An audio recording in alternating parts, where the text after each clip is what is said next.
하나님, 오늘 이 말씀을 나눌 때 말씀을 전하는 종이나 듣는 성도들 모두가 하나님의 음성을 들을 수 있도록 역사하여 주시옵소서. 예수님의 이름으로 기도드립니다. 아멘.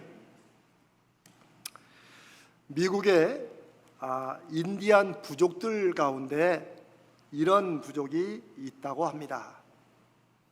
추장의 딸들이 결혼 적령기가 다가오면 추장은 그 딸을 데리고 이제 옥수수 밭으로 간답니다. 인생의 교훈을 주기 위해서요. 그리고 이 밭에서 가장 좋은 옥수수 하나를 따오라고 한답니다. 조건이 있어요. 네가 한번 지나친 옥수수는 다시 딸 수 없다. 그리고 한번 내디딘 발걸음을 뒤로 돌이킬 수도 없다. 그러니까 이 딸은 가장 좋은 옥수수를 따기 위해서 앞으로만 나가야 되는 거예요. 그런데 이상하게도 마치 전통인 것처럼 그 밭에 가서 옥수수를 따고 나오는 추장의 딸들 손에는 하나같이 가장 보잘것없고 작은 그런 옥수수가 들려있다는 거예요. 왜 그럴까요? 여러분들이라면 어떤 옥수수를 따오실 것 같아요? 그 이유는 이것입니다. 처음에 딱 들어가면 이제 얼마나 가슴이 뛰겠어요. 가장 좋은 옥수수, 몇 걸음 뛰고 하다 보니까 옥수수가 하나 좋아 보여요. 여러분 그거 따겠습니까? 안 따요. 이 넓은 밭인데. 아니야, 이것도 좋지만 뒤에 가면 더 좋은 게 있다. 지금 결혼 신랑감을 고르는 것과 똑같아요. 그래서 눈에 띄는 옥수수가 좋아 보여도 또 앞으로 갑니다. 또 좋아 보여도 아까 그 처음 게 훨씬 낫다. 그거보다는 좋아야 내가 온 게 손해를 안 보지.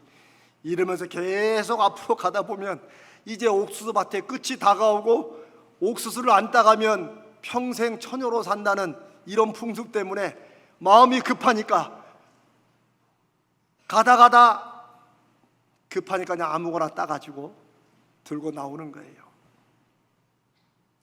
그걸 통해서 신랑감을 고르는 것만이 아니고 인생의 교훈을 준다고 합니다. 또 다른 얘기가 하나 있습니다. 옛날에 한 왕이 사육감을 얻기 위해서 후보자들을 다 모아놓고 땅을 차지하는 그런 시험을 했다고 합니다. 한 줄로 쭉 줄을 그어놓고 수백 명을 세워놓고, 자, 해가 뜰 때 여기서 출발해서 자기 발로, 너희가 발로 밟는 모든 땅을 공주와 결혼하게 되면 다 주겠다는 거예요. 단 조건이 있어요. 해가 질 때까지 요 선에 들어와야 된다는 거예요. 수백 명의 후보자가 있었지만 단 한 사람을 제외하고는 다 실패했어요. 다 돌아오지 못하고 중간에 탈락하거나 다 쓰러졌대요. 실패한 사람들은 하늘의 해를 보고 걸었답니다. 그렇겠죠. 해가 뜰 때니까 요 해가 중간에 뜨면 내가 돌아서서 이제 돌아와야지 하고 해를 보고 가는 거예요. 해가 중간에 왔는데 어때요? 마음이 돌아가야 되는데 내가 10발자국만 더 가면 이것도 내 땅이 되는데 한 발짝만 더 가자, 아직 뭐 안 되면 뛰어가면 되지 뭐, 이런 마음들이 모든 사람에게 다 있어서 계속 가다 이제 더 이상은 안 된다 싶어서 돌아설 때는 늦으리. 왜냐하면 갈 때 얼마나 신나서 빨리빨리 걸어갔겠어요. 그러니 해가 중천에 떠 있어도 이미 에너지의 3분의 2는 다 쓴 거야. 그나마 돌아갈 길이 훨씬 먼데 도저히 돌아올 수 없습니다. 그러면 그 한 사람은 어떻게 제 시간에 돌아왔을까요? 이 사람은 해를 보고 걷는 게 아니고 자기가 반나절 동안 걸을 수 있는 그 거리를 생각해 봅니다. 나는 반나절 동안은 이 정도를 갈 수 있겠다. 해를 안 봐요. 그리고 그 반나절 자기가 걸을 수 있는 거리에 80%만 가는 거예요. 그리고 눈 질끈 감고 돌아서는 거예요. 아직 해가 중간에 안 떴을 때였을 거예요. 다른 사람들은 이 돌아가는 사람 뭐 바보라고 했을 거예요. 그런데 이 사람은 돌아오는 길이 훨씬 힘들 수도 있고, 그래 80%만 갔다가 돌아서니 넉넉하게 들어와서 이 사람이 왕의 사위가 되고 공주와 결혼하고 그 땅을 다 차지했다는 얘기입니다. 이런 얘기를 들으면 저도 그랬습니다. 나 같으면 그렇게 안 한다. 나도 그런 기회만 주어져 봐라 라고 하지만, 우리가 쉽게 할 수 있다고 생각하는 이 만족이라는 것이 실제 막상 내 생활과 내 어떤 일들과 겹칠 때는 이게 쉽지 않다는 거예요. 내가 몇 걸음만 더 가면 이 땅이 다 내 땅인데, 이것보다 더 좋은 옥수수가 얼마든지 앞에 있는데 하는 마음이 우리 가운데 다 있다는 거예요. 그리고 이 얘기는 사실은 오늘 우리가 함께 살아가는 이 한국 사회의 모습을 잘 말해 줍니다. 너무 자주 얘기하는 것 같지만 한국은 세계에서 10손가락에 드는 경제 대국입니다. 그런데 아시는 대로 국민의 행복도는 선진국들 중에 OECD 국가 중에 가장 밑바닥입니다. 행복하지 않다는 거예요. 이런 얘기도 하도 들으니까 목사님은 얘기할 게 저거밖에 없나 싶을지 모르지만, 이게 바로 12의 경제 대국에서 국민들의 행복감은 바닥을 친다는 이 사실이 요즘에 우리 사회에서 요즘에 계속해서 끊임없이 일어나고 있는 끔찍한 사건들. 지난주에는 어떤 엄마가 또 냉동실에 애를 낳아가지고 2명이나, 참 이렇게 이런 얘기는 하도 많으니까 이제 얘기하는 것도 벅차요. 그런데 이런 끔찍한 사건들이 계속해서 일어나요. 세상에 초등학생이 학교 건물에서 떨어져 자살을 해요. 우리는 그냥 사건의 하나로 생각해요. 그런데 이것은 10손가락에 드는 경제 대국인 대한민국이 국민들이 행복도가 바닥을 치고 있다는 이 말도 안 되는 이유의 결과의 모습을 우리에게 보여주고 있습니다. 우리에게 심각한 경고를 주고 있는 거예요. 다른 사람들은 모르지만 오늘 이 시대를 예수 믿는 사람으로 살아가는 우리들은 이런 일들 앞에서 우리가 하나님 앞에 기도하고 내가 할 일이 무엇인가를 하나님께 묻고 순종해야 된다고 믿습니다. 왜 우리 사회는 만족하지 못할까요?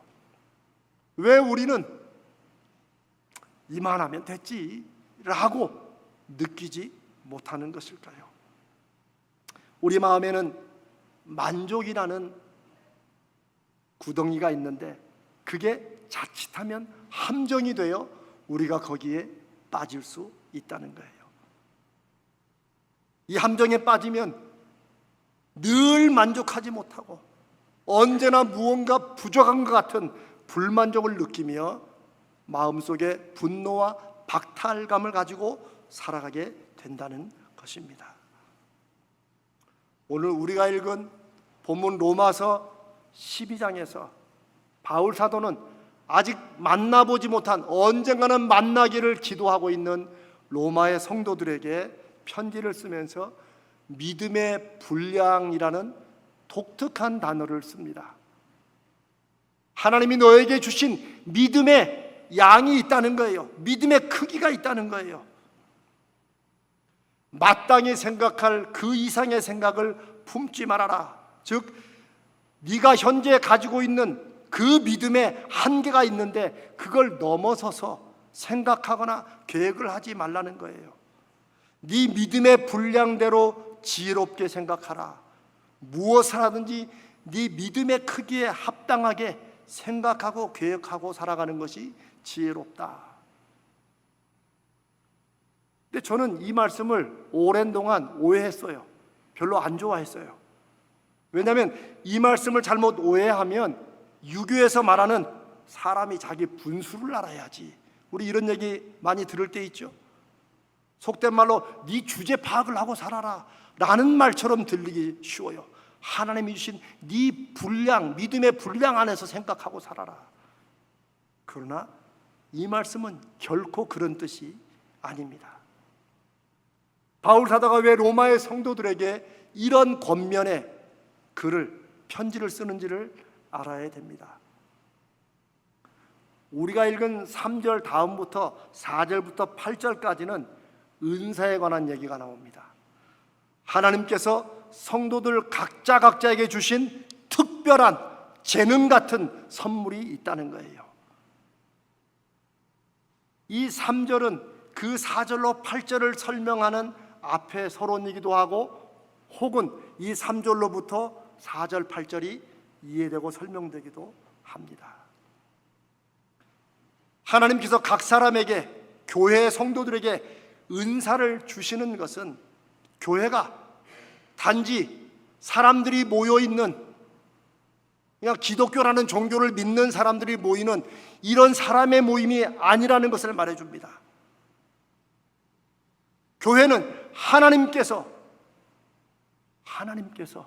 영으로 함께 계시고 그 함께 계신다는 증거를, 역사하신다는 증거를 각 성도들마다 세상 사람들은 가질 수 없는 특별한 영적 선물을 주신다는 거예요. 그게 은사입니다. 그 은사는 각 사람을 통해서 성령이 일하시고 역사하시는 것을 나타내는 것이라고도 그렇게 말합니다. 이게 얼마나 놀랍고 얼마나 위대한 것입니까? 우리는 나에게 주신, 나를 통해 역사하시는 하나님의 은혜와 능력을 확인하고 발견하고 그것으로 살아가야 돼요. 여러분, 이게 얼마나 놀라운 말씀입니까? 그런데 문제는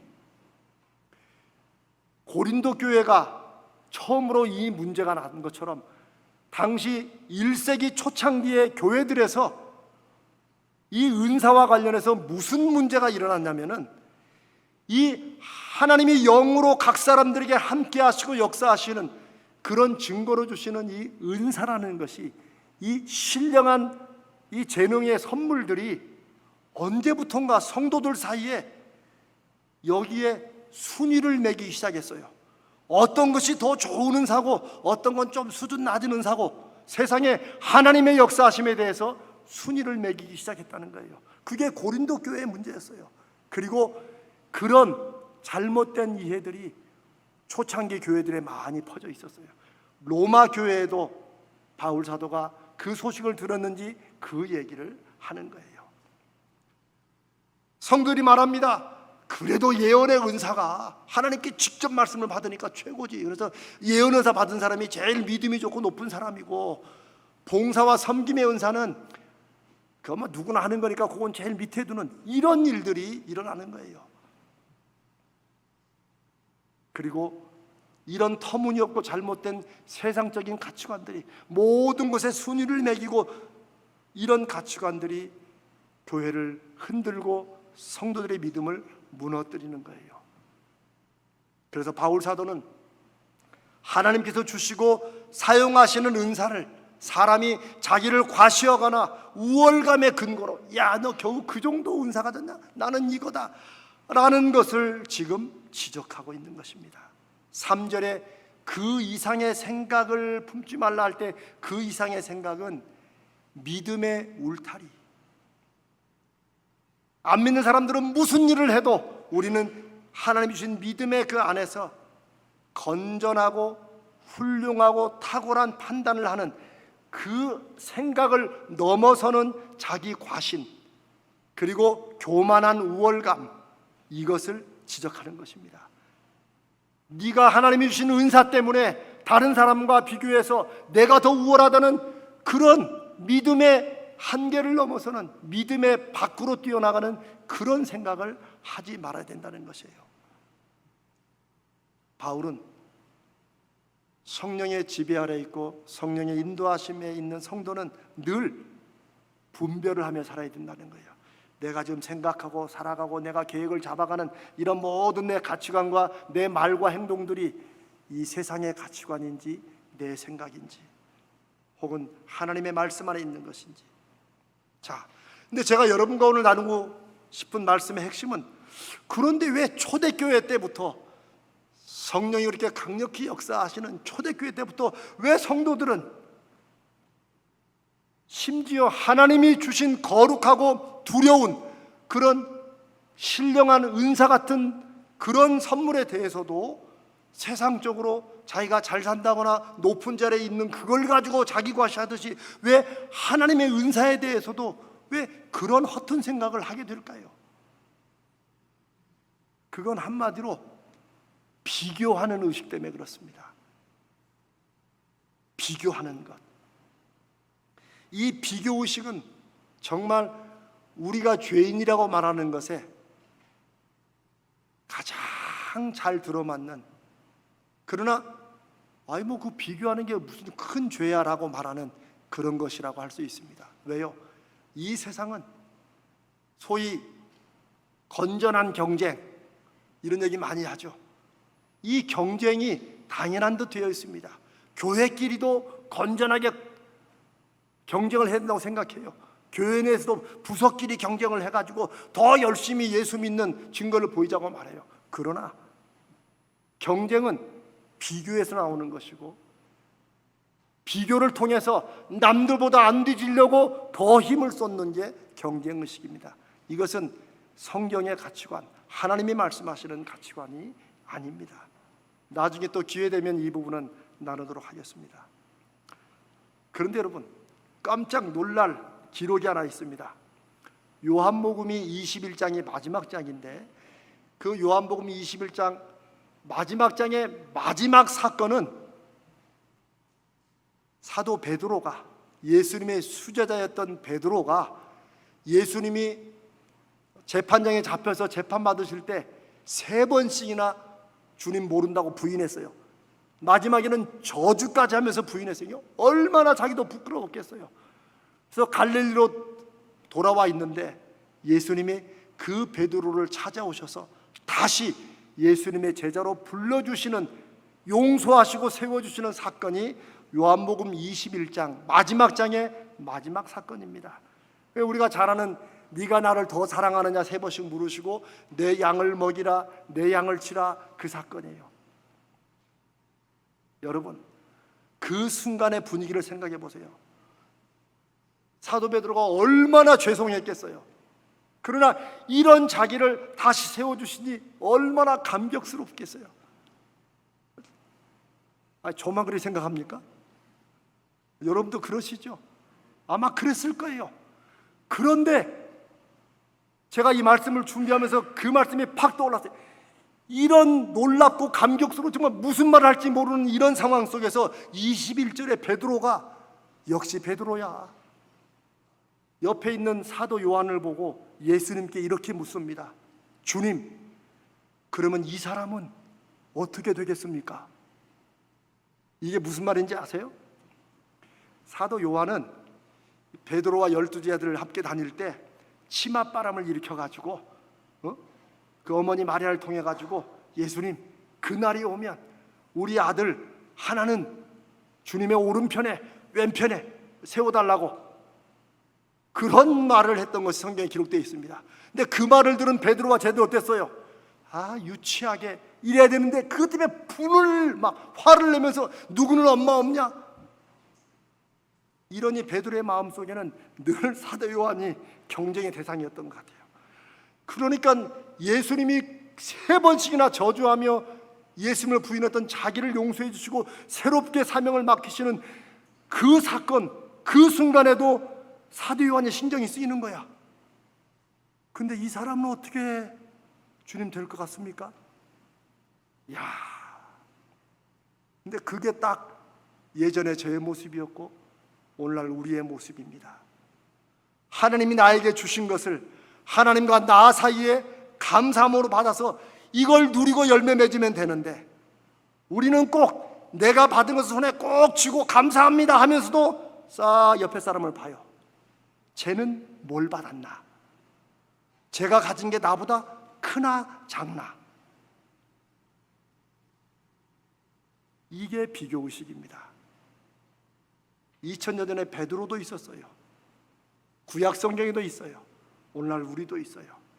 예수님이 그런 베드로 말을 듣고 어이가 없으셨는지 22절에 이 성경에 그대로 기록되어 있어요. 예수님이 이렇게 말씀하십니다. 그것이 너하고 무슨 상관이냐? 너는 나를 따르라. 우리는 하나님과 우리 사이에 하나님이 나에게 주신 그 은사와 능력의 선물을 가지고 아멘하고 살아가면 되는데, 초대교회 때부터 너는 무슨 은사냐? 아, 겨우 그 정도야? 거기는 그것입니까? 교회 내에서도 우월감과 열등감으로 예수 그리스도의 교회가 무너지는 일들을 하고 있다는 것입니다. 그런데 이게 바로 오늘 우리 한국 사회의 모습입니다. 여러분, 요즘에 어디 가시다가 제일 걱정되는 게 주차 문제라고 하죠. 주차장이 넓게 안 되면 웬만하면 안 갑니다. 여기 이쪽 우리 언덕에 높은 지역에도 세상에 주차를 그렇게 기막히게 하실까 싶을 정도로. 근데 우리가 언제 이렇게 차를 많이 가지고 살았어요? 제가 옛날 얘기하는 게 아닙니다. 손가락에 10손가락에 들 만큼 잘 사는 한국 사회가 가장 불행한 듯 살아간다는 이 만족의 함정, 이 함정에 빠져 있는 한 아무리 많이 가져도, 아무리 높은 자리에 있어도, 아무리 그만하면 잘생기고 그만하면 예쁜데, 아무리 성공했어도 만족하지 못하고 다른 사람은 어떻게 하는지 이러느라고 스스로 늘 불행하고 우울하게 살아간다는 것입니다. 바울은 자기 자신이 이 함정에서 벗어나는 비밀에 대해서 다른 편지에서 말을 합니다. 그게 바로 만족의 비밀입니다. 성경에 그대로 기록된 거예요. 우리가 잘 아는 빌립보서 4장 13절, 내게 능력 주시는 자 안에서 내가 모든 것을 할 수 있다. 저도 어렸을 때부터 이 말씀을 많이 들었어요. 막 교회에서 신방 가면 팻말에 막 써가지고 줬죠.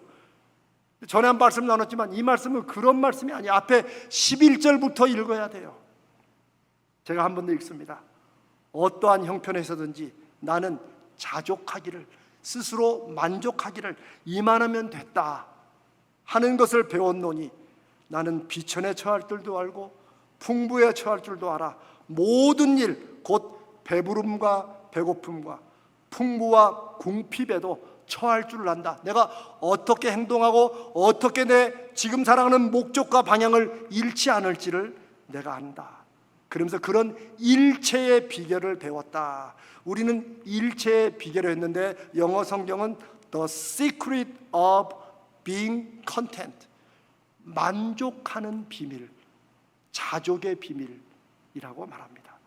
즉 사도 바울은 나는 어떤 상황에서나 만족하는 그 비밀을 내가 배웠다. 나는 어떤 상황에 있든지 누구 앞에서든지 나는 만족해가며 나를 부르신 그리스도의 부르심을 향해 나아간다라는 그런 뜻입니다.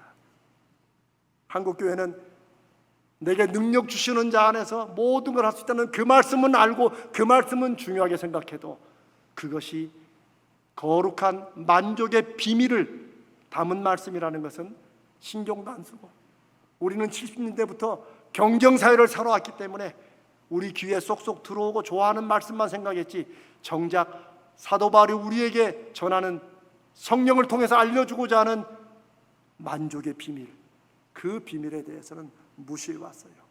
오늘 우리가 그 만족의 비밀, 스스로 자족하는 거룩한 비밀을 배우고 깨닫고 열매 맺기를 바랍니다. 이걸 제가 쉽게 한번 설명해 보겠습니다. 여러분, 여러분 목마를 때 컵에 물을 따라 마시잖아요. 그럼 여러분 물을 따를 때 얼마나 따르십니까? 아무리 많이 채워도 우리 중에 누구도 이 컵에 끝까지 찰랑찰랑 꽉 채운 다음에 그 다음에 마시는 사람이 있어요, 없어요? 없죠. 왜? 조금 채워서 먹고 또 먹으면 되지. 우리 이런 생각이 있는 거예요. 누구도 꽉 채워야지 이게 물에 꽉 차는 거지라고 이렇게 마시지 않습니다. 굳이 흘릴 필요도 없고. 사회심리학자들이 이거를 연구했는데 80% 정도면 사람들이 어느 컵이나 그릇에 80%면 아유 꽉 찼어 충분해 라고 받아들인다고 합니다. 여러분도 한번 집에 가서 컵에 물 한번 따라 보세요. 그러면 대략 80%면 충분해 라고 한다는 거예요. 그런데 이 80%가 단지 물컵의 물만이 아니고 사회심리학자는 사람들이 만족을 느끼는 숫자가 80%면 충분하다는 거예요. 어떨 때? 다른 사람과 비교하지 않을 때. 그런데 이 80%를 넘어가는 이유는 왜 그래요? 다른 사람과 비교해 볼 때 나의 80%는 충분하고 내 잔이 넘치는 것인데도 불구하고 저 사람은 더 많은 것 같으니까 나는 더 채워서 막 꽉 차가지고 흘러 넘쳐도 아직 나는 부족하다고 생각한다는 거예요. 그래서 이 80%를 우리가 우리 행복을 위해 만족을 느끼는 중요한 숫자라고 그렇게 얘기를 합니다. 80%는 계속 채우고 막 넘쳐야지만 그나마 좀 만족할 것 같은 이런 마음의 욕심, 이 만족이라는 함정에 빠지지 않고 이 정도면 충분하지, 우리 삶의 모든 일에 이 정도면 충분하지 하는 게 80%라는 거예요. 이 정도면 누구나 충분히 행복을 느낄 수 있다는 것입니다. 제가 이 80% 만족의 비밀을 오래전에 깨닫고 제가 제 삶을 미국에서 한번 돌아본 적이 있어요. 제가 살아왔던 인생에 목사로 살면서도 수많은 일들, 사건들, 시간들 속에서 겪었던 내 아픔, 갈등, 분노, 실패감, 열등감, 낙심, 하나님 왜 이러십니까? 라고 하는 믿음의 좌절들이 모두 하나님과 나 사이에서 오는 것이 아니라 아까 베드로처럼 나는 용서받고 새롭게 회복되었는데 사도 요한을 보면서 그럼 저 사람은 어떻게 되겠습니까? 라는 비교의식에서 내가 가진 게 좋았다가 남의 걸 보는 순간 하찮아지는 이런 것에서 나왔다는 것을 깨닫게 되었습니다. 그 후로도 지금도 계속해서 이게 또 중간중간 잊어버려요. 그러다 이번에 다시 이 말씀을 준비하면서 제가 다시 또 그래 80%. 그러니 오늘 우리 장로님들의 찬양이나 우리 찬양대의 찬양은 넘치는 겁니다. 세상에 우리가 2% 부족해도 그런데 2%가 부족해 그러면 98%예요.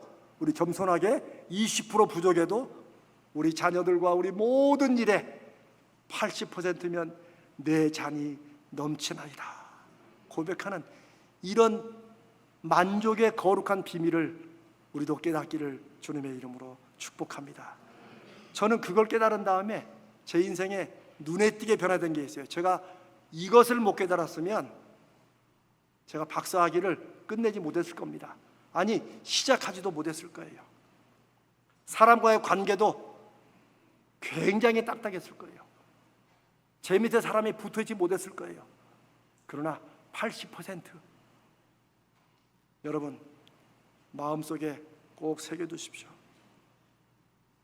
이것은 우리 인생에 그러니까 좀 수준을 좀 낮춰 살자는 말씀이 절대 아닙니다. 이 세상에 빠져있는 만족이라는 함정에서 우리는 자족하는 그 비밀을 알고 살아가는 그런 우리가 되시기를 바랍니다. 제가 시간이 많이 갔지만 이 말씀을 꼭 드리고 마치려고 합니다. 중학교 영어 시험에서 아름다운이라는 단어를 쓰라. 그러면 뷰티풀 아닙니까? 근데 이 아이가 단어를 쓰다가 T를 빼먹은 거야. 그러니까 걔는 뷰티풀이야. 뷰티풀이 아니고. 선생님이 틀렸다고 했는데 얘가 자꾸 고집하는 거야. 자기도 맞았다고. 임마 너는 티가 없는데 뭐가 맞아? 그러니까 저는 티 없이 아름다운이라고 썼대. 여러분, 우스갯소리지만 우리 인생이 모든 것을 갖추어야 행복한 것은 결코 아니라는 거예요. 때로는 우리 인생에 티가 없어도 그저 만족하고 티 없이 더 아름다운 것이구나. 이것이 80%의, 이것이 만족의 비밀이고, 이것이 하나님께서 우리를 이 시대에 하나님의 사람들로 사용하시는 증거라고 믿습니다. 다윗이 여호와는 나의 목자시니 내가 더 이상 바랄 것이 없다는 고백은, 다윗이 내 잔이 넘치나이다라고 고백했던 것은 막 철철철 흘러 넘치는 게 아닙니다.